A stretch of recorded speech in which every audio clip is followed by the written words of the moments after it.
नमस्कार, मैं हूं अंजना ओम कश्यप और ब्लैक एंड व्हाइट में आपका स्वागत है।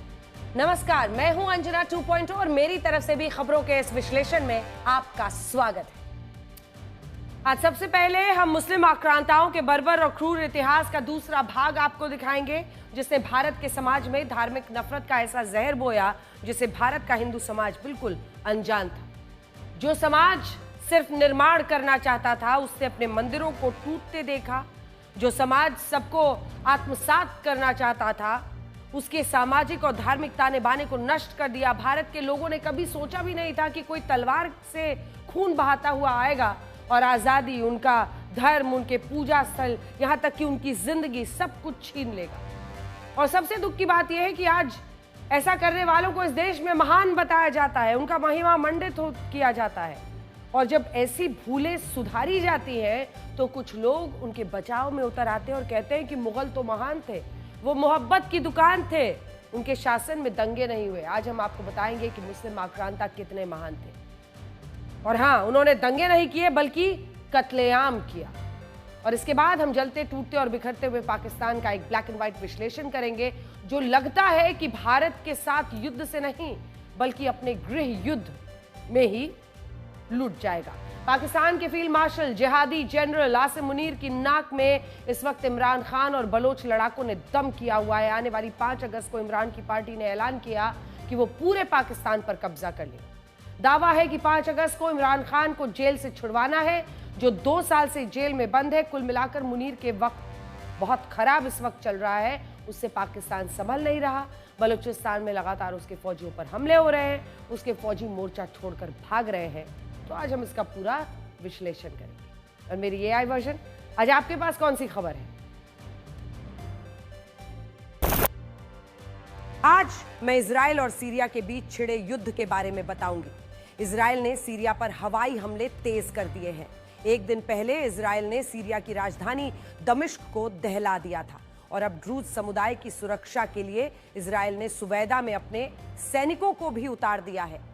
जिस समुदाय की रक्षा के लिए इजराइल जंग में उतरा है, उनकी संख्या पूरी दुनिया में मात्र 10 लाख है और इसमें से करीब 1.5 लाख ड्रूज इजराइल में रहते हैं और इजरायली सेना में काम भी करते हैं।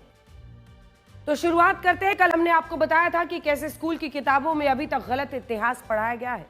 बच्चों के दिमाग में एक साजिश के तहत गलत तथ्य डाले जा रहे हैं या फिर जानबूझकर अधूरा सच बताया जा रहा है। जिन चरित्रों को पूरा इतिहास खून से रंगा हुआ था, उन्हें महानता की प्रतिमूर्ति बताया जा रहा था, जिनके हाथ लाखों लोगों की हत्याओं से सने हुए थे, उनको इतिहास की किताबों में उदार, सहिष्णु, शांति प्रिय और दयालु तक बताया गया था। लेकिन जो गलत इतिहास कई पीढ़ियों को पढ़ाया गया, अब उससे सुधार किया जा रहा है। एनसीईआरटी की कक्षा 8 की सामाजिक विज्ञान की किताब में मुगल शासकों के धार्मिक फैसलों, उनके सांस्कृतिक योगदान और क्रूरता की नई और सही व्याख्या की गई है।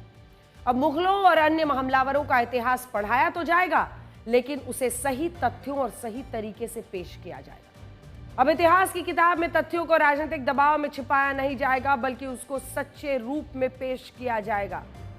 इस खबर को बहुत गंभीरता से लेने की जरूरत है और इसीलिए आज एक तरह से समझ लीजिए कि पार्ट 2 में हम आपको पूरा सच दिखाने वाले हैं, क्योंकि हमने भी ये सोचा है कि जब जानकारी दी जा रही है तो हर जानकारी सोर्स के साथ रखी जाए आपके सामने। और ये किताब जो हमारे हाथ में है, जो बीते दिन से हम आपको दिखा रहे हैं, इसकी गंभीरता को समझिए। देखिए, अक्सर लोग ये मानते हैं कि किताब में क्या है, जो पढ़ाएंगे हम तो अपने बच्चों को सिखा देंगे, लेकिन इन्हीं किताबों की बिसात पर हम पीढ़ियों की सोच इस देश में तय करते हैं, पैदा करते हैं। इन्हीं किताबों की बिसात पर हम ये तय करते हैं कि वो अपने देश में किसे नायक मानेंगे। क्या उन आक्रामक मुगल शासकों को जिन्होंने 30-30 हजार लोगों का एक वक्त पर नरसंहार का आदेश दे दिया? देखिए, पिछले कई दशकों से बच्चों के दिमाग में मुगल और तुर्क हमलावरों की महानता की एक झूठी और कपोल कल्पित कहानियां डाली गई। उनकी क्रूरता के किस्से बहुत शातिराना अंदाज में छिपा दिए गए। हम सिर्फ इतना कह रहे हैं कि दोनों चेहरा दिखाइए, पूरा सच सामने आने दीजिए। और जब ये वाला सच सामने आता है जिसमें उनका क्रूर चेहरा दिखता है, तो इस सच को ही विलन मत बना दीजिए। ये सच विलन नहीं है, ये सच सिर्फ आने वाली पीढ़ियों के लिए रोशनी की किरण है। क्योंकि कोई भी समाज, कोई देश अपने इतिहास को गलत समझकर आगे बढ़ ही नहीं सकता। नकाब अगर हटाए जा रहे हैं तो वजह है, झूठ के पर्दे खींचे जा रहे हैं। अकबर, औरंगजेब, बाबर की बर्बरता पर पर्दा उठाने डालने वाले उनकी क्रूरता को नए सांचे में ढालकर उसे मोहब्बत की मिसाल बताने लगे। समाजवादी पार्टी के नेता एसटी हसन का कहना है कि मुगलों के दौर में कोई दंगा नहीं होता। वो ये भी कह रहे हैं कि अगर वास्तव में मुगल चाहते तो एक आदेश निकाल देते और सारे हिंदू मुसलमान बन जाते। सुनिए। सबको मालूम है कि मुगल शासक यहाँ पे सैकड़ों साल उन्होंने शासन किया। उन्होंने प्यार मोहब्बत से शासन करा और कोई भी ऐसा दंगा उस जमाने में नहीं होता था जो आज हो रहे हैं। ये तो हमारी गंगा जमनी तहजीब के हिसाब से चलते थे, लेकिन उस समय कोई संविधान नहीं था, लोकतंत्र नहीं था। बादशाह जो चाहता वो होता। तो बादशाह की जबान संविधान होती थी उस जमाने में। तो बादशाह अगर चाहे तो वो तो ऑर्डर निकाल देता कि सारे हिंदू जो है मुसलमान हो जाओ, लेकिन नहीं किया ऐसा किसी ने। जरा इनकी व्याख्या देखिए। इस बयान के बाद हमें लगा कि एक बार फिर से मुगल और दूसरे मुस्लिम आक्रांताओं का असली इतिहास आपको जरा बताया जाए। आपको ये पता होना चाहिए कि मुगल काल में हिंदुओं का कत्लेआम हुआ, धर्म के नाम पर उनका शोषण हुआ और उनके धर्मस्थल उनकी आंखों के सामने मिट्टी में मिला दिए गए। पूरे उत्तर भारत में अनेकों मंदिर आज भी मौजूद हैं जहां पर उनके अवशेष पड़े हुए हैं, लेकिन वहां पर दूसरे धार्मिक स्थल बना दिए गए। जिन मुगलों ने सैकड़ों हिंदुओं की गर्दन पर तलवार रखकर उन्हें मुसलमान बनने के लिए मजबूर कर दिया था, उनके लिए दंगे करवाना तो बहुत छोटी सी बात थी। दंगे तो तब होते हैं जब किसी क्षेत्र में लगभग समान ताकत हो या समान संख्या बल वाले दो समुदाय एक दूसरे से टकराते हैं। लेकिन उस दौर में तो ऐसी स्थिति ही नहीं थी। वहां एक वर्ग शासक था और दूसरा शोषित था, एक अत्याचार करने वाला था और दूसरा अत्याचार झेलने वाला था। और ऐसी स्थिति में होने वाला संघर्ष दंगा नहीं, कत्लेआम कहलाता है। उदाहरण के लिए कश्मीर में हिंदू मुस्लिम दंगे नहीं हुए, बल्कि हिंदुओं का कत्लेआम हुआ। तो ये कहना कि मुगल काल में ये दंगे नहीं हुए, ये तथ्यों को बड़ी चालाकी से घुमाने की एक साजिश भर है। वास्तव में उस दौर में हिंदू किसी तरह अपनी जान, अपने धर्म, अपने ईमान की रक्षा कर रहे थे, अपने धर्म स्थलों को बचा रहे थे। वो धर्म के नाम किसी और पर अत्याचार नहीं कर रहे थे, बल्कि धर्म के नाम पर अत्याचार झेल रहे थे। वो लोग कत्लेआम के दौर में दंगे कैसे कर सकते थे? हिंदुओं की इसी सोच को लेकर पूर्व प्रधानमंत्री अटल बिहारी वाजपेयी ने एक बार लिखा था, गोपाल राम के नामों पर कब मैंने अत्याचार किया, कब दुनिया को हिंदू करने घर घर में नरसंहार किया। कोई बतलाए काबुल में जाकर कितनी मस्जिद तोड़ी, भूभाग नहीं शत शत मानव के हृदय जीतने का निश्चय, हिंदू तनमन हिंदू जीवन, रग रग हिंदू मेरा परिचय। और अब एसटी हसन को यह कहना कि मुगल चाहते तो एक आदेश निकाल देते और उनका एक आदेश ही शासन होता था, सारे हिंदू मुसलमान बन जाते, तो ये तर्क भी लोगों को बरगलाने की सिर्फ एक कोशिश है। इस तरह के बयान दोनों तरफ वालों को अपने इतिहासकारों से पूछना चाहिए कि मुगलों ने गैर मुस्लिमों पर जजिया कर क्यों लगाया। सच यह है कि यह जजिया कर जो नहीं चुका पाता था उसके लिए दो ही विकल्प छोड़े जाते थे, पहला मुसलमान बन जाना और दूसरा मृत्यु को गले लगाना। क्या छत्रपति संभाजी महाराज पर मुसलमान बनने का दबाव नहीं डाला गया था? क्या यह किसी की कल्पना है? क्या यह जानबूझकर किसी को विलेनाइज किया जा रहा है? क्या मुसलमान बनाने के लिए उन पर अत्याचार नहीं किए गए थे? क्या गुरु तेग बहादुर की हत्या इसलिए नहीं हुई कि उन्होंने अपना धर्म छोड़ने से इनकार कर दिया था? क्या गुरु गोविंद सिंह के साहिबजादों को इसलिए दीवार में नहीं चुनवाया गया क्योंकि उन्होंने मुसलमान बनने से इनकार कर दिया था? सोचिए, इतने अत्याचारों के बाद भी कुछ लोग कहते हैं कि मुगलों ने मोहब्बत से शासन किया। उनके शासन काल में दंगे नहीं हुए, उन्होंने मंदिर नहीं तुड़वाए बल्कि निर्माण करवाया, हाथ में गुलाब लेकर उसकी खुशबू फैलाई। वास्तव में उन्होंने मोहब्बत से नहीं, क्रूरता से शासन किया। उनके शासनकाल में दंगे नहीं, कत्लेआम हुए। मंदिर तुड़वाना एक ऐसी सच्चाई है जो आज भी खुली आंखों से नजर आती है, फिर चाहे अयोध्या हो, काशी हो या हो मथुरा। और ये तो सिर्फ चर्चित जगह है, ऐसे सैकड़ों उदाहरण हैं जिनकी कुछ तस्वीरें भी आज आपको हम दिखाएंगे। जो कहते हैं उन्होंने तो इमारतें बनाई, शायद कह रहे हैं मंदिर भी बनाए, तो क्या बाबरी मस्जिद जब बना था श्री राम जन्मभूमि के स्थल पर, तो वो क्या मुगल शासन काल का एक प्यार मोहब्बत का तोहफा था? क्या औरंगजेब आपका आदर्श है? आप उसे अपना आदर्श मानते हैं? उससे क्रूर कोई बादशाह हुआ है क्या? आप तो अच्छी तरह से जानते हैं उसने जिस तरह से जुल्म किए हैं हिंदुस्तान में आकर। एसटी हसन जैसे लोग अभी भी समाज को बांटने की बात कर रहे हैं, तो मैं तो समझता हूं कि इनसे अलग हट करके पढ़ाई लिखाई की, रोजी रोजगार की, शिक्षा की, इन पर अगर बहस हो, इन पर बात हो, तो ये लोगों को अच्छा लगेगा और उनको भी इसको छोड़ करके इन मुद्दों पर आना चाहिए। उन्होंने कहा कोई भी राजा जीतता था और दूसरा जीतता था। तो मैं पूछना चाहता हूं मेरे भाई, ये बता दो कि राजपूत राजाओं ने कितनी मस्जिदें तोड़ी, छत्रपति शिवाजी महाराज ने कितनी मस्जिदें तोड़ी, महाराजा रणजीत सिंह ने कितनी मस्जिदें तोड़ी, विजयनगर एम्पायर में कितनी मस्जिदें तोड़ी गई। और अब आइए आपको दिखाते हैं कि किस तरह मुगल और दूसरे मुस्लिम आक्रांताओं ने हिंदुओं के धर्मस्थलों को चुन चुन कर तोड़ा।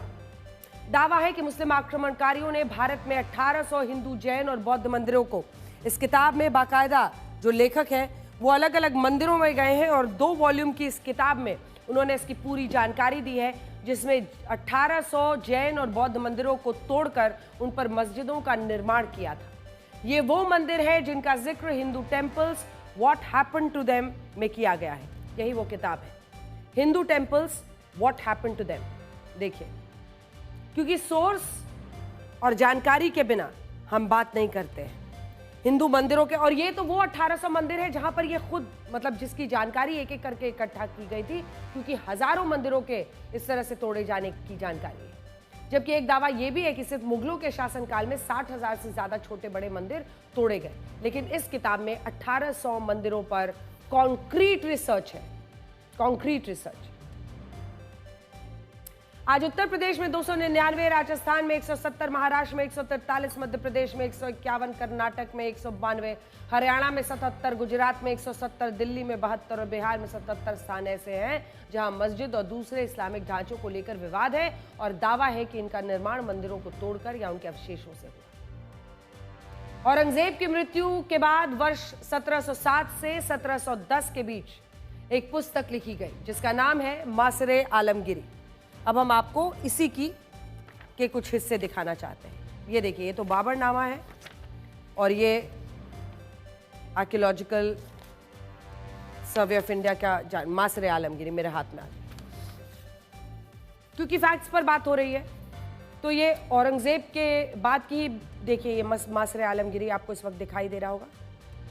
तो एक बार फिर से आपको बताते हैं, औरंगजेब की मृत्यु के बाद वर्ष 1707 से 1710 के बीच एक पुस्तक लिखी गई जिसका नाम है मासरे आलमगिरी। और इस पुस्तक में लिखा है कि औरंगजेब ने जोधपुर में तोड़ी गई, ये शायद आपने पहले नहीं सुना होगा, लेकिन इसी मासरे आलमगिरी से हम जो हिस्सा आज निकाल कर लाए हैं वो आपको आज दिखाना चाहते हैं लाइव टीवी पर। क्योंकि औरंगजेब ने जोधपुर में तोड़ी गई हिंदू देवी देवताओं की प्रतिमाओं के मलबे को दिल्ली की जामा मस्जिद की सीढ़ियों के नीचे दफन करा दिया था। ये हिस्सा देखिए, इसमें लिखा गया है, ये वाला हिस्सा जूम इन कीजिए तो आपको दिखेगा। Ordered that the idols which were mostly jewelled golden, silvery, bronze, copper और stone should be cast in the yard of the court and under the steps, यानी सीढ़ियों के नीचे जामा मस्जिद में, Jama mosque, to be trodden on. Trodden मतलब उस पर लोग चले, अपना पैर रखें। ये तो मासरे आलमगिरी में लिखा हुआ है साहब। मासरे आलमगिरी उन्हीं की रिकॉर्डेड हिस्ट्री है, जब वो खुद ही बखान कर रहे हैं कि हाँ, हमने जो मंदिरों की मूर्तियां थी, जो पत्थर जोधपुर से तोड़कर लाए गए थे, उन सबको हमने सीढ़ियों में डलवा दिया था ताकि उसके ऊपर हम चल सके। औरंगजेब चाहता था कि जब मुसलमान दिल्ली की जामा मस्जिद में नमाज पढ़ने के लिए आए तो उनके कदम सबसे पहले उन सीढ़ियों पर पड़े जिनके नीचे हिंदू देवी देवताओं की प्रतिमा और मंदिरों का मलबा था। और ये बात एक साथ, हालांकि आपको एक बार फिर से हम बता दें कि जो सीढ़ियां आप इस वक्त देख रहे हैं इसका इनसे कोई लेना देना नहीं है। दिल्ली की जामा मस्जिद की ये सीढ़ियां वो प्रमाण नहीं है जिसकी बात अभी हो रही है। ये जो जामा मस्जिद की आप सीढ़ियां देख रहे हैं, या तो उन्हें हटा दिया गया है या फिर वो कहीं और है, लेकिन मासरे आलमगिरी में जो रिकॉर्डेड है वो हम आपको दिखा रहे हैं। ये बात 314 साल पुरानी पुस्तक में लिखी है और ये उन्हीं के वक्त पर डाली गई है। हम एक बार फिर से आपके सामने कोट करना चाहते हैं, क्योंकि ये जो मासिर आलमगिरी है इसमें देखिए लिखा भी है औरंगजेब के बारे में 1638 से लेकर 1707 तक, ये वाला हिस्सा देखिए। और उसके बाद से जब आप पन्ना पलटते हैं और पहुंचते हैं पन्ना नंबर 109 पर 109, तब उसकी ये 4 लाइनें देखिए जिसमें ये रिकॉर्डेड है कि जोधपुर से जो मूर्तियां और पत्थर तोड़ के लाए गए थे उनको ऑर्डर दिया गया कि उनको या तो पूरा जो आंगन है यार्ड में डाला जाए या फिर सीढ़ियों पर, ताकि उस पर लोग चलकर आगे बढ़े। और इसमें जामा मॉस्क का कोट भी डाला गया है। तो ये 314 साल पुरानी पुस्तक में लिखी हुई बात है जो हम आपको फैक्ट्स के साथ बता रहे हैं। इसी मासिर आलमगिरी पुस्तक में यह भी दावा किया गया है कि औरंगजेब के आदेश पर ही काशी विश्वनाथ मंदिर तोड़ा गया, जहां ज्ञान वापी को लेकर आज तक विवाद कायम है। इसलिए मासिर आलमगिरी में सबको जानकारी दी गई है। जामा मस्जिद के विवाद को शायद भूले नहीं होंगे आप, ये विवाद भी मंदिरों को तोड़ने वाली उसी मुगलिया सोच का परिणाम है। बाबर की आत्मकथा बाबरनामा, अब बाबरनामा के कुछ पन्ने निकालते हैं और आपको दिखाते हैं। बाबरनामा, जिसके पेज नंबर 687 पर लिखा है कि मीर हिंदू बेग ने बाबर के आदेश पर संभल में हिंदू मंदिर को तोड़कर उस पर मस्जिद का निर्माण किया। अब ये मस्जिद का जो निर्माण किया, क्यों किया? संभल में ही, ये देखिए हमने इसीलिए हाईलाइट किया है, संभल में मंदिर को तोड़कर वहां पर मस्जिद बनाई गई। ये बाबर आलम में खुद ही उनके हिस्टोरियंस ने डाला है, उस वक्त जो इतिहास लिखते थे।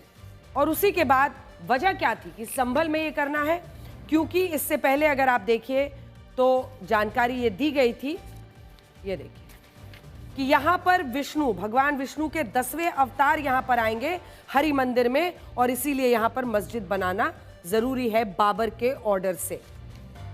तो ये कुछ जानकारियां हैं जिस पर सवाल यही उठते हैं कि अधूरा सच क्यों बताया, और आज जब पूरा सच सामने आ रहा है तो उसको विलेन क्यों बना रहे हैं। इस मस्जिद के शिलालेख पर ये बातें आज भी अंकित हैं, जिसकी हम चर्चा आपको करके दिखा रहे हैं। जिस शिलालेख का जिक्र इस पुस्तक में है उसका भी 151 साल पहले वर्ष 1873 में अध्ययन हुआ था। उस समय एशियाटिक सोसाइटी ऑफ बंगाल ने इस शिलालेख का अध्ययन किया था और ये पाया था कि मस्जिद के पत्थर पर यह बात स्पष्ट रूप से लिखी है कि मीर हिंदू बेग बाबर का प्रधान अधिकारी और कमांडर था, और बाबर के ही आदेश पर उसने संभल में हिंदू मंदिर को तोड़कर उस पर शाही जामा मस्जिद का निर्माण कराया। लेकिन आज देखिए लड़ाई छिड़ी हुई है उसके नाम पर, कोई सच मानने को तैयार नहीं है। एक और पुस्तक है आईने अकबरी, जिसे अबुल फजल ने 16वीं शताब्दी में लिखा था। 425 साल पुरानी इस पुस्तक के पेज नंबर 285 पर यही लिखा है कि संभल में पहले श्री हरि मंडल नाम का एक मंदिर था जो भगवान विष्णु को समर्पित था, लेकिन बाद में इस मंदिर का अस्तित्व खत्म हो गया। ये सारी किताबें मुगलों और अंग्रेजों के समय में 150 से 400 साल पहले लिखी गई, और इस सभी में ये बात स्पष्ट रूप से बताई गई है कि संभल में शाही जामा मस्जिद का निर्माण हिंदू मंदिर को तोड़कर हुआ है। बड़ी बात यह है कि अयोध्या में राम मंदिर के स्थान पर बाबरी मस्जिद का निर्माण वर्ष 1528 में हुआ, जबकि संभल में हिंदू मंदिर को तोड़कर शाही जामा मस्जिद का निर्माण वर्ष 1529 में हुआ, और इन दोनों घटनाओं में सिर्फ 1 साल का अंतर था। लेकिन इस सब के बाद भी आज कुछ लोग इन आक्रांताओं को महान बताते हैं, उन्हें विध्वंसक की जगह निर्माणकर्ता बता रहे हैं, हत्यारे की जगह मोहब्बत से शासन करने वाले बता रहे हैं। आपको याद होगा 2023 में काशी के ज्ञान वापी मस्जिद मामले में भी मुस्लिम पक्ष ने अदालत में कहा था कि औरंगजेब निर्दयी नहीं था। उन लोगों को आज हम औरंगजेब का वो सच बताएंगे जो इतिहास में हमसे छुपाया गया। एक साजिश के तहत उसे महान बताया गया, जबकि औरंगजेब हिंसक, क्रूर, हत्यारा शासक था। उसने न सिर्फ आम लोगों को धर्म के नाम पर चुन चुन कर मारा, बल्कि वो अपने भाइयों का भी हत्यारा था। जो लोग औरंगजेब को महान और शांति प्रिय बताते हैं, उनसे हम जानना चाहते हैं कि क्या वो अपने घर में औरंगजेब जैसा भाई, औरंगजेब जैसा बेटा स्वीकार कर पाएंगे। औरंगजेब ने बुढ़ापे में अपने पिता शाहजहां को जेल में डाल दिया। औरंगजेब के 3 और भाई थे, शुजा, मुराद और दारा शिकोह। उसने तीनों का सिर तन से जुदा कर दिया। उसकी क्रूरता इतने पर भी खत्म नहीं हुआ, उसने अपने बड़े भाई दारा शिकोह का सिर काटकर उसे थाली में सजाकर जेल में बंद अपने पिता शाहजहां के पास भेज दिया। सोचिए कि आज कोई भाई इतना क्रूर हो सकता है, और मुझे नहीं लगता कि मानवता के पैमाने पर अगर हम उस जमाने की भी बात करें तो कोई इस तरह की क्रूरता दिखा सकता है। आज कौन होगा जो ऐसा भाई चाहेगा? कल्पना कीजिए जिस औरंगजेब ने अपने भाइयों को इतनी बेरहमी से कत्ल किया, वो दूसरे लोगों के साथ क्या जुल्म सितम करता होगा। द न्यूयॉर्क टाइम्स की एक रिपोर्ट के मुताबिक औरंगजेब के 49 वर्षों के कार्यकाल में 46 लाख औसतन हर साल लगभग 1 लाख लोग मारे जाते थे, जिनमें ज्यादातर हिंदू थे। 1 लाख लोग। भारत का इतिहास ऐसी हजारों घटनाओं से भरा पड़ा है और ये बताती हैं कि औरंगजेब सबसे क्रूर मुगल शासक था और वो हिंदुओं से नफरत करता था। वर्ष 1969 में औरंगजेब ने हिंदुओं पर जिजिया टैक्स लगा दिया था, जो सिर्फ हिंदू देते थे। मुसलमानों को इसे पूरी तरह से छूट दी गई थी। वजह क्या थी? ताकि इसके जरिए एक दबाव बनाया जाए कि अगर आपको जिजिया से मुक्ति चाहिए तो आप या तो इस्लाम धर्म अपना लीजिए, नहीं तो लड़ने मरने के लिए तैयार हो जाए। छत्रपति शिवाजी महाराज ने जजिया टैक्स के विरोध में औरंगजेब को एक पत्र लिखा था, जिसमें उन्होंने कहा था कि औरंगजेब एक ऐसा राजा है जो अपना खजाना गरीब हिंदुओं को लूट कर भरना चाहता है।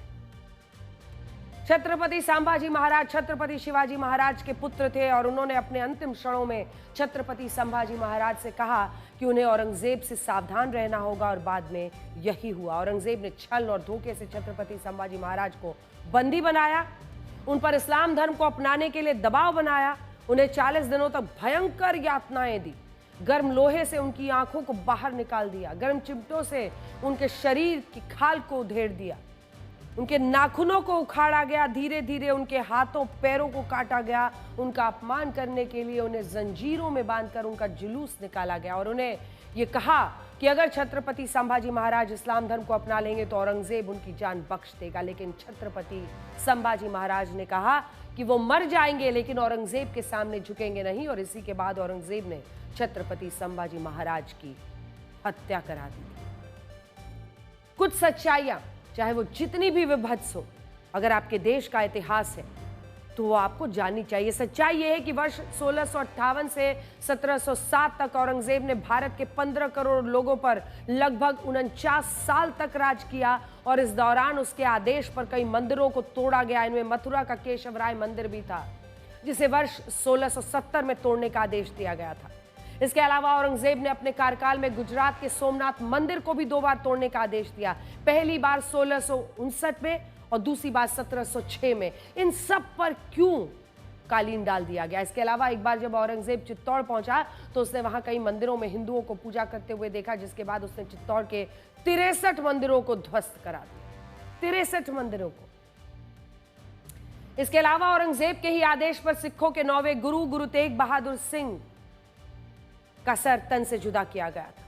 औरंगजेब के सैनिक जब कश्मीरी पंडितों पर धर्म परिवर्तन के लिए दबाव बना रहे थे, तब गुरु तेग बहादुर ने इन कश्मीरी पंडितों की मदद की थी और इस बात से उस समय औरंगजेब इतना क्रोधित हो गया था कि उसने गुरु तेग बहादुर को ही बंदी बना लिया था और फिर उनका शीश धड़ से अलग करा दिया। गुरु तेग बहादुर को जिस जगह मौत की सजा दी गई थी, दिल्ली में आज उस स्थान पर गुरुद्वारा सीसगंज साहिब है। रहा होगा जब उस समय औरंगजेब जैसा क्रूर और बर्बर शासक रहा हो और उस समय सनातन धर्म पर हो रहे हमलों को ध्यान में रख करके एक जगह नहीं, हर जगह से अत्याचार के समाचार आते थे। औरंगजेब ने तो एक संदेश ही, एक इस प्रकार का एक उसका उद्देश्य ही था, किसी प्रकार से तिलक और जनेऊ को समाप्त करके सनातन धर्म को हमेशा के लिए समाप्त करो। इस्लामीकरण के जिस बड़े अभियान को लेकर के आगे बढ़ा था, उसमें सबसे पहले चुनौती उसको किसी ने दी थी? गुरु तेग बहादुर जी महाराज ने दी।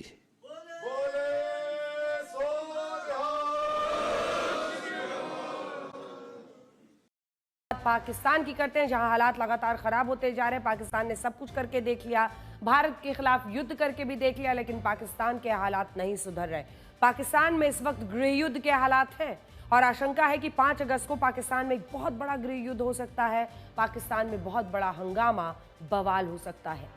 आपको याद होगा, आज से करीब 2 साल पहले 2023 में इमरान खान की पार्टी के कार्यकर्ताओं ने पाकिस्तान जला दिया था। पाकिस्तान की फौज के कई बेसेस पर आग लगा दी थी।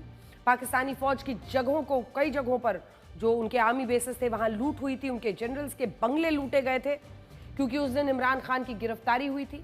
हालांकि तुरंत अदालत से इमरान खान को राहत मिल गई थी, लेकिन इसके सिर्फ 3 महीने के भीतर इमरान खान को फिर से गिरफ्तार कर लिया गया था। 5 अगस्त 2023 को इमरान खान को पाकिस्तान की फौज ने जो जेल में डाला, वो आज तक बाहर नहीं निकल पाए। इमरान खान ने बहुत कोशिशें कर ली, बाहर निकल नहीं पाए। अब आपको बताते हैं, इस बीच पाकिस्तान की फौज ने इमरान खान की पार्टी को पूरी तरह से तोड़ दिया। इमरान और उनकी बीवी को जेल में डाला ही, इसके अलावा उनके कई बड़े ऐसे नेता थे जिनको एक एक करके गिरफ्तार किया। नंबर 2 शाह महमूद कुरैशी जो है, शाह महमूद कुरैशी, उनको भी जेल में भर दिया। कुछ नेताओं को इतना डराया कि उन्होंने पार्टी छोड़ दी। पीटीआई के करीब 2 दर्जन नेताओं ने पार्टी छोड़ दी है। पाकिस्तान में जब पिछले साल चुनाव हुए तो इमरान खान की पार्टी का सिंबल ही छीन लिया गया। पीटीआई के प्रत्याशियों को निर्दलीय चुनाव लड़ना पड़ा, जिसकी वजह से वो कमजोर पड़े, लेकिन इसके बाद भी बहुत सी सीटें जीती। लेकिन फिर भी पीटीआई सरकार बना नहीं पाई। पिछले 2 सालों से इमरान खान को जेल में बंद करके रखा हुआ है और दावा है कि जेल के अंदर इमरान और उनकी पत्नी पर जुल्म सितम हो रहे हैं। पाकिस्तान ने इमरान खान को अडियाला जेल में बंद करके रखा है। इमरान खान से कभी कभी उनकी बहन को ही मिलने की इजाजत मिलती है। यहां तक कि इमरान की जो पहली पत्नी है जमाइमा गोल्डस्मिथ के बच्चों को भी उनसे नहीं मिलने दिया जा रहा है। जेल के अंदर इमरान खान को अपनी मौजूदा पत्नी बुशरा बीबी से भी नहीं मिलने दिया जाता। इमरान खान अपनी बहन के थ्रू ही बताते हैं कि उनके जेल सेल की बिजली बंद कर दी जाती है, बाकी सारे कमरों की बिजली आती है, लेकिन उनके कमरे की बिजली जानबूझकर काट दी जाती है। इमरान खान को जेल में गंदा पानी दिया जा रहा है, साफ खाना नहीं दिया जाता, टीवी नहीं है उनके पास, किताब भी पढ़ने नहीं दी जाती। यहाँ तक कि इमरान खान को डर लग रहा है कि जेल में उनकी हत्या हो सकती है। इमरान खान सीधा आरोप आसिम मुनीर पर लगा रहे हैं कि अगर मुझे जेल में कुछ हुआ तो इसका जिम्मेदार आसिम मुनीर होगा। इमरान खान अंदर से संदेशे भिजवा रहे हैं अपनी पार्टी वालों के लिए कि एक कर्नल और जेल सुपरिंटेंडेंट अंजुम आसिम मुनीर के कहने पर उनके खिलाफ कार्रवाई कर रहा है। इमरान खान कह रहे हैं कि मैं अपनी पार्टी को सीधा निर्देश देता हूं कि अगर मुझे जेल में कुछ होता है तो इसके लिए आसिम मुनीर को जिम्मेदार ठहराना चाहिए। लिखा है कि बुशरा बीबी के साथ भी ज्यादती हो रही है, क्योंकि मेरे कार्यकाल के दौरान जब आसिम मुनीर को उनके पद से हटाया गया था तो उन्होंने बुशरा को जुल्फी बुखारी के द्वारा मुलाकात का संदेश भेजा था, जिससे बुशरा ने इनकार कर दिया था। इसीलिए वो बुशरा को टारगेट कर रहे हैं। पहले दिन से ये उनकी रणनीति है कि बुशरा को कष्ट देकर वो मेरी इच्छा शक्ति को तोड़ना चाहते हैं। जब से इमरान खान जेल में बंद है, उनकी पार्टी लगातार उन्हें छुड़वाने के लिए आंदोलन कर रही है। पार्टी बहुत कमजोर स्थिति में है, लेकिन इसके बावजूद वो इमरान को छुड़वाने की पूरी कोशिश कर रहे हैं, बस सफल नहीं हो पा रहे। अब एक बार फिर से इमरान खान की पार्टी नई कोशिशें शुरू कर रही है। ये पोस्टर्स भी आप देख रहे हैं। आने वाली 5 अगस्त को इमरान खान को जेल गए 2 साल पूरे हो जाएंगे।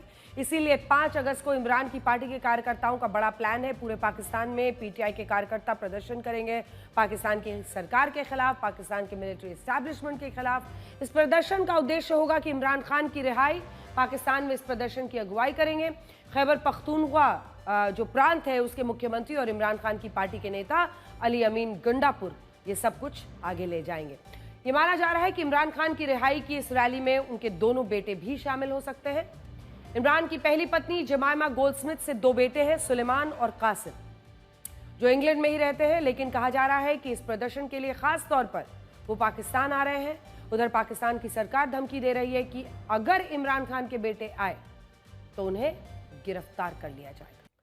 पाकिस्तान के अंदरूनी हालात क्या रहते हैं इसके पर तो भारत की नजर रहती है, लेकिन पाकिस्तान में इमरान हो, शाहबाज हो, जरदारी हो, नवाज हो, सरकार किसी की हो, इससे भारत को इसलिए फर्क नहीं पड़ता क्योंकि वहां असली सत्ता नेता के हाथ में होती है। ये नेता बस भारत के खिलाफ जहर बेच कर अपनी किसी तरह से सेना के साथ हुक्मरानी चलाते हैं और उसके बाद से इनकी कोशिश ये होती है कि इसी जहर की बिसात पर वो अपनी सत्ता को सींचते रहे। फौज हुक्मरान और आवाम पर कोई जिहादी है, लेकिन इमरान खान का केस कुछ अलग नहीं है, क्योंकि जब इमरान खान पाकिस्तान के पीएम थे तो उन्होंने भी तो अपने विरोधियों के साथ ऐसा ही किया था। कौन सा विरोधी नहीं था जिसको उन्होंने जेल में नहीं डाला था?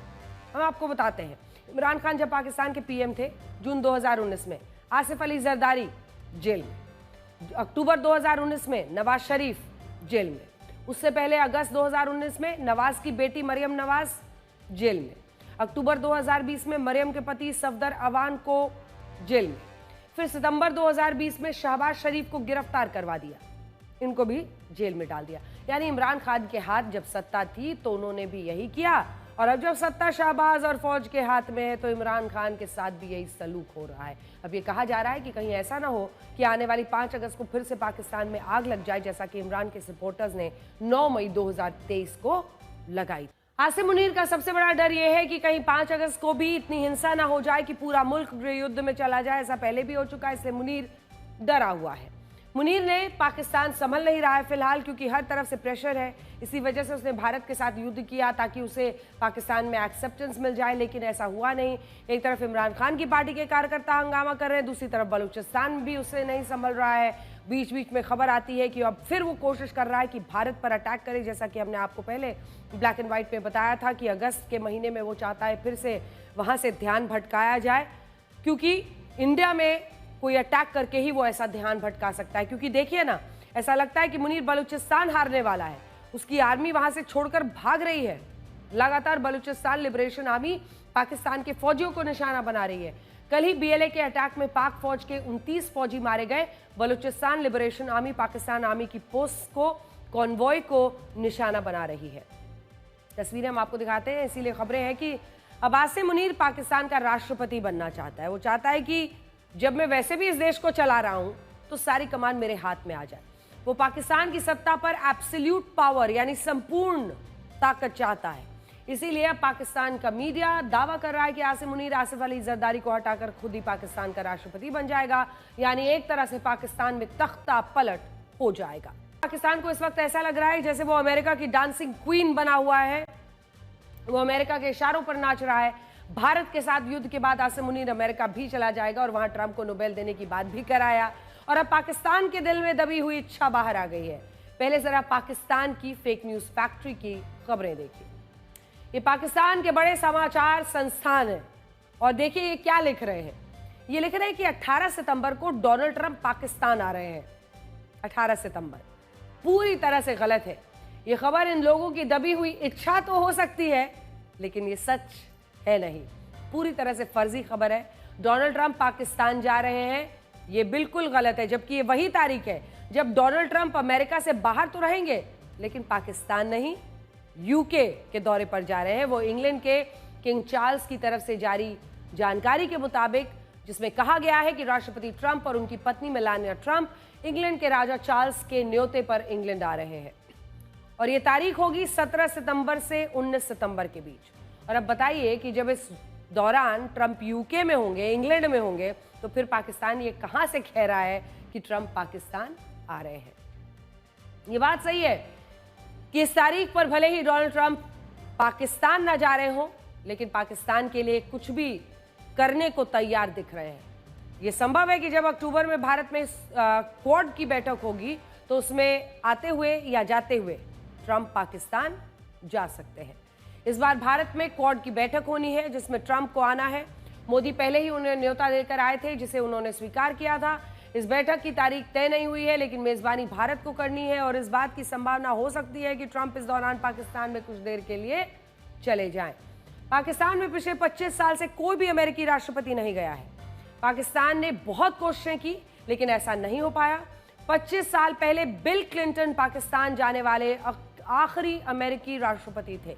इसके बाद से अमेरिका में 4 राष्ट्रपति आए, लेकिन कोई भी पाकिस्तान गया नहीं। अमेरिका के राष्ट्रपति भारत आते रहे, लेकिन पाकिस्तान नहीं गए। जॉर्ज बुश मार्च 2006 में भारत के दौरे पर आए, पाकिस्तान नहीं गए। इसके बाद बराक ओबामा 2 बार भारत आए, 2010 नवंबर में, जनवरी 2015 में, लेकिन पाकिस्तान नहीं गए। फिर ट्रंप आए तो डोनाल्ड ट्रंप अपने पिछले कार्यकाल में फरवरी 2020 में भारत के दौरे पर आए, लेकिन वो भी पाकिस्तान नहीं गए।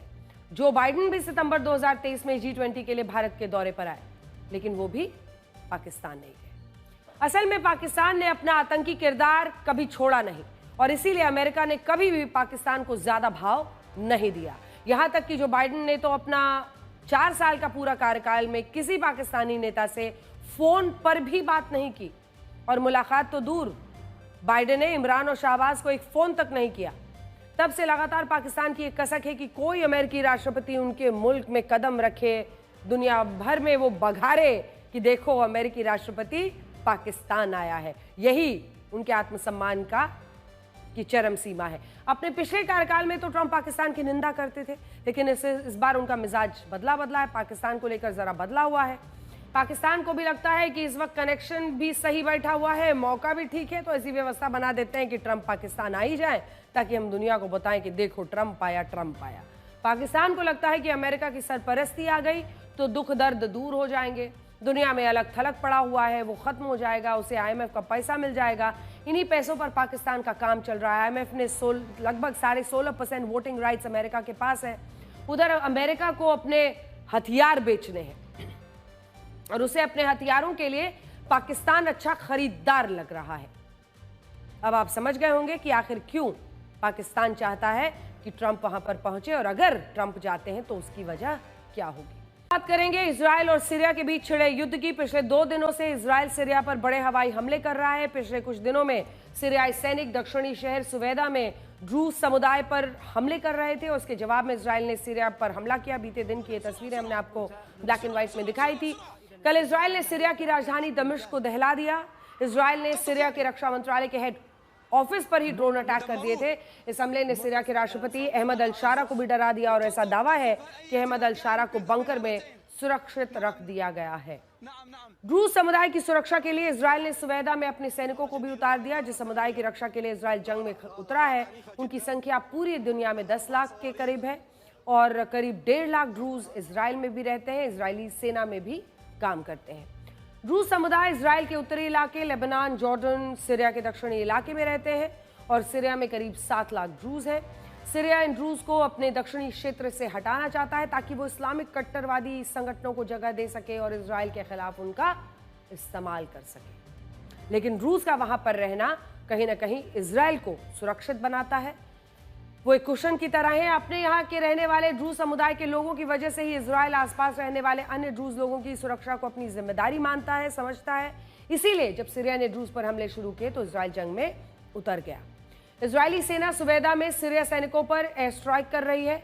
IDF ने इससे जुड़ी कई वीडियोस जारी किए। IDF ने सीरियाई सेना की बख्तरबंद गाड़ियों को निशाना बनाया। इसके अलावा इजराइल ने सीरिया के उन सैन्य ठिकानों पर भी हमले किए जहां हथियार रखे हुए थे।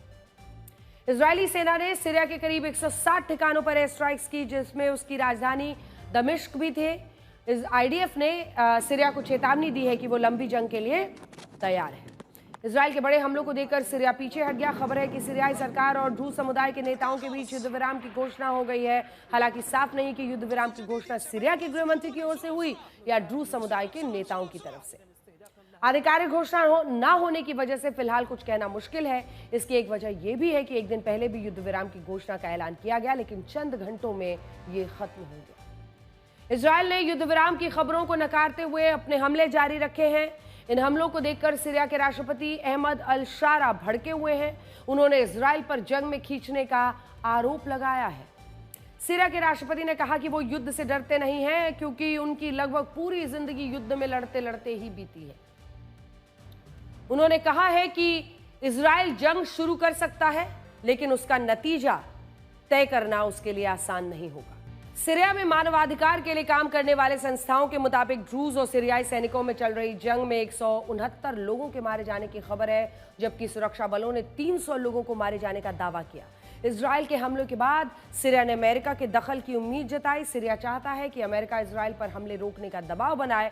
हाल के दिनों में सीरिया और अमेरिका के बीच संबंध कुछ बेहतर भी हुए हैं, इसीलिए अमेरिका की नजर इस युद्ध पर बनी हुई है। US secretary of state Marco Rubio ने इस युद्ध को जल्द खत्म करवाने की बात कही है। देखा जाए तो सीरिया के ड्रूज समुदाय पर हो रहे हमलों से इजराइल का कोई लेना देना है नहीं होना चाहिए। बावजूद इसके इजराइल ड्रूज समुदाय को बचाने के नाम पर सीरिया पर बमबारी कर रहा है। इजराइल के इस कदम के पीछे कई कारण हैं, जिनमें ड्रूज को बचाना बहुत छोटी सी वजह है। इजराइल के लिए ड्रूज को बचाने का मिशन केवल एक समुदाय की रक्षा करने तक ही सीमित नहीं है, बल्कि वो चाहता है कि जिस क्षेत्र में ड्रूज रहते हैं उस क्षेत्र में इस्लामिक सुन्नी आतंकी संगठनों की पैठ ही ना बने। एक मैप के जरिए हम आपको ये दिखाने की कोशिश करेंगे कि इजराइल, ड्रूज और सीरियाई सैनिकों के बीच जंग आखिर क्यों छिड़ी हुई है। ये देखिए, मैप पर जब आप देखते हैं तो ये वाला जो हिस्सा है, एक तरफ तो आप सीरिया को देख रहे हैं, इधर इजराइल है, नीचे गाजा आप देख रहे हैं, लेकिन ये जो पूरा इलाका है दमिश्क को आप देखिए, सुन्नी बहुल इलाका है। इजराइल और सीरिया की सीमा पर गोलान हाइट्स वो इलाका है जिस पर इजराइल का कब्जा है। गोलान हाइट्स में बड़ी संख्या में ड्रूज रहते हैं। ये ड्रूज सीरिया के दक्षिणी क्षेत्र में भी फैले हुए हैं। ड्रूज के बारे में कहा जाता है कि उनकी मान्यताएं शिया मुस्लिमों की मान्यताओं से थोड़ी मिलती जुलती हैं, जबकि सीरिया एक सुन्नी बहुल देश है। सीरिया में सुन्नी मुस्लिमों के कई अलग अलग समुदाय हैं जिनकी अलग अलग क्षेत्रों पर आप समझ लीजिए एक तरह से उनका प्रभुत्व है। सुवेदा में ड्रूज और बेडुइन जिनके बीच संघर्ष शुरू हुआ था, जो बड़ी जंग में बदल गया। बेडुइन समुदाय सुन्नी मुसलमान है। सीरिया में शिया और सुन्नी मुस्लिमों के बीच झगड़े का एक पुराना इतिहास है। सुवेदा में भी ड्रूज और बेडुइन्स के बीच संघर्ष शिया और सुन्नी वाला झगड़ा ही है और अब ये बड़ी जंग में बदल गया है। ड्रूज और बेडुइन के बीच जंग शुरू हुई तो इसमें सीरिया सरकार ने अपने सैनिक भेज दिए। उनका कहना है कि वो इस झड़प को रोकना चाहते थे। साल 2024 में सीरिया की सत्ता राष्ट्रपति अहमद अल शारा के हाथ में आ गई थी। इसके बाद सीरियाई सेना में बड़ी संख्या में HTS यानी हायत तहरीर अल शम के आतंकियों को शामिल किया गया। HTS एक सुन्नी आतंकी संगठन है। इजराइल को मालूम था कि अगर सीरिया के सैनिक ड्रूज और बेडुइन की जंग में उतरेंगे तो इसमें ड्रूज को खतरा होगा, क्योंकि सुन्नी सीरियाई सैनिक और बेदुइन मिलकर ड्रूज पर हमला करेंगे। इसीलिए इजराइल ने सीरियाई सैनिकों पर हमला शुरू कर दिया। चेतावनी के तौर पर दमिश्क पर अटैक कर दिया। इस युद्ध में इजराइल के घुसने की एक और वजह है और वो है सीरिया के सुन्नी आतंकी संगठनों को अपनी सीमा से लगे क्षेत्रों में ना आने देना। इसको भी हम आपको एक मैप के जरिए जरा समझाते हैं। इजराइल चाहता है कि उसकी सीमा से लगे क्षेत्रों, खासतौर से कुनैत्रा, जो दर्रा है और सुवेदा है, उसमें सीरियाई सैनिक या सुन्नी आतंकी संगठन ना आए। इन क्षेत्रों पर ड्रूज समुदाय का प्रभुत्व है। सुवेदा मिलिट्री काउंसिल चलाती है इसे, यानी एक तरह से सीरियाई सरकार का इन क्षेत्रों पर बहुत ज्यादा दखल नहीं है। इजराइल चाहता है कि एक क्षेत्र सुवेदा मिलिट्री काउंसिल के कब्जे में रहे, क्योंकि ये काउंसिल इजराइल के साथ मिलकर काम करती है। सुवेदा मिलिट्री काउंसिल कमजोर हुआ तो यहां पर HTS, हिजबुल्ला ऐसे आतंकी संगठन मजबूत हो जाएंगे और अगर ऐसा हुआ तो इजराइल को खतरा पैदा हो जाएगा। तो दरअसल इजराइल अपने आप को बचाने के लिए सब कुछ कर रहा है। इसीलिए जब भी सीरिया के ड्रूज समुदाय पर हमला होता है, इजराइल उनके साथ खड़ा हो जाता है। हालिया हमले पर इजराइल के प्रधानमंत्री नेतन्याहू ने चिंता जाहिर की और ड्रूज समुदाय को लेकर उन्होंने क्या अपील की कर रहे हैं, जिसको लेकर एक वक्त पर पूरे देश में जबरदस्त हलचल थी। लेकिन ऐसा लगता है कि अब हर कोई भूल गया, लेकिन हम नहीं भूले और इसीलिए ब्लैक एंड व्हाइट में अब हम 4 जून को बेंगलुरु में भगदड़ वाले मामले की बात बताएंगे, क्योंकि इस मामले की जांच रिपोर्ट आ चुकी है और जैसे कि पूरी संभावना थी इस रिपोर्ट में सरकारी सिस्टम, नेताओं, अधिकारियों को क्लीन चिट मिलेगी, ठीक वैसा ही हुआ है। यानी इतनी मौतों का जिम्मेदार कोई नहीं। बेंगलुरु में 4 जून को RCB की विक्ट्री डे परेड हुई थी। इस परेड में भगदड़ हो गई थी, जिसमें 11 लोग मारे गए थे, 50 लोग गंभीर रूप से घायल हो गए। इस मामले पर कर्नाटक सरकार की जांच रिपोर्ट आ गई। इस रिपोर्ट के मुताबिक इस पूरे हादसे का जिम्मेदार RCB मैनेजमेंट को ही बताया गया है। कर्नाटक सरकार ने अपनी रिपोर्ट में सरकारी व्यवस्था को निर्दोष बताया और भगदड़ का जिम्मेदार RCB को बताया। राज्य सरकार ने अपनी सरकारी रिपोर्ट में बताया कि किन वजहों से RCB इस पूरे हादसे की दोषी है। जांच रिपोर्ट में बताया गया है कि RCB ने चिन्नास्वामी में विक्ट्री डे परेड के लिए सरकार से अनुमति नहीं ली थी, केवल सूचना दी थी। तो फिर साहब, मुख्यमंत्री, उप मुख्यमंत्री, पूरा कैबिनेट किस हैसियत से वहां पर मौजूद था बिना अनुमति दिए? नियमों के मुताबिक इस तरह के आयोजन के लिए 7 दिन पहले आवेदन दिया जाता है। आखिर अगर अनुमति नहीं दी गई तो फिर मुख्यमंत्री, उप मुख्यमंत्री, पूरा कैबिनेट, तमाम लोग पहुंचे कैसे वहां एक ऐसे आयोजन में हिस्सा लेने जिसकी अनुमति उन्होंने खुद नहीं दी थी? सरकार के मुताबिक RCB ने पुलिस को भीड़ की संख्या और परेड की व्यवस्था के बारे में जानकारी नहीं दी थी, जिनका कहना है कि अगर आयोजन अचानक रद्द किया जाता, हिंसा भड़क जाती, जिससे कानून व्यवस्था बिगड़ सकती थी, इसलिए खुद पहुंच गए। यही नहीं, पुलिस की सलाह लिए बगैर लोगों को चिन्नास्वामी आने और विक्ट्री डे परेड में शामिल होने के लिए बुलाया गया था। ये सब कुछ इस रिपोर्ट में है। कर्नाटक सरकार ने पुलिस, प्रशासनिक अधिकारियों और अपने मंत्रियों की गर्दन बचाने के लिए हादसे की पूरी जिम्मेदारी RCB के मैनेजमेंट पर डाल दी है। ये बात ठीक है कि RCB मैनेजमेंट की जिम्मेदारी बनती है और उन्होंने बाकायदा पोस्ट के जरिए सोशल मीडिया पर लोगों को सीधा वहां पर बुलाया था, ये समझे बिना कि किस तरह की भीड़ उमड़ जाती है क्रिकेटर्स को देखने के लिए। लेकिन केवल उसी की जिम्मेदारी थी, ये कहना किस हद तक सही है? सच यह है कि RCB ने विक्ट्री डे परेड की अनुमति भले ही ना ली हो, लेकिन राज्य सरकार, बेंगलुरु पुलिस को मालूम था कि 4 जून को यह टीम बेंगलुरु में एक बड़ा आयोजन करने जा रही है। अगर ऐसा नहीं होता तो राज्य सरकार विधानसभा के बाहर खिलाड़ियों में सम्मान में कार्यक्रम नहीं रखती। आज हम कर्नाटक सरकार से पूछना चाहते हैं कि 4 जून को अगर आरसीबी को विक्ट्री डे परेड की अनुमति नहीं थी तो उस दिन राज्य सरकार के बड़े बड़े मंत्रियों ने एक निजी टीम के लिए विधानसभा के बाहर किसकी अनुमति से सम्मान समारोह रखा था। सिर्फ यही नहीं, जब अनुमति नहीं थी तो आरसीबी ने किसके इशारे पर विधानसभा में स्टेडियम तक का रूट तय किया और फिर बिना अनुमति के स्टेडियम में deputy CM DK Shiv Kumar के साथ विनर ट्रॉफी लहराई। कर्नाटक सरकार और पुलिस की नाकामी है कि एक प्राइवेट क्रिकेट टीम ने उनकी अनुमति के बगैर लाखों लोग जुटा लिए और अगर वो ऐसा करने में कामयाब रही तो यकीनन उसे ऐसा करने की खुली छूट क्यों दी गई। खबर है कि कर्नाटक सरकार ने इस जांच रिपोर्ट को छिपाने की कोशिश की थी और कर्नाटक सरकार ने हाईकोर्ट से अपील की थी कि इस जांच रिपोर्ट को गोपनीय रखा जाए, लेकिन कोर्ट ने ऐसा करने से इनकार कर दिया और इसीलिए ये सच अब आपके सामने आया है कि सारा का सारा ठीकरा आरसीबी के माथे पर फोड़कर सरकार ने अपने हाथ झाड़ लिए। कहते हैं झूठ के पांव नहीं होते, फिर भी चलता है। वाकई सच बिना पांव के भी डटा रहता है, इसीलिए खलता है।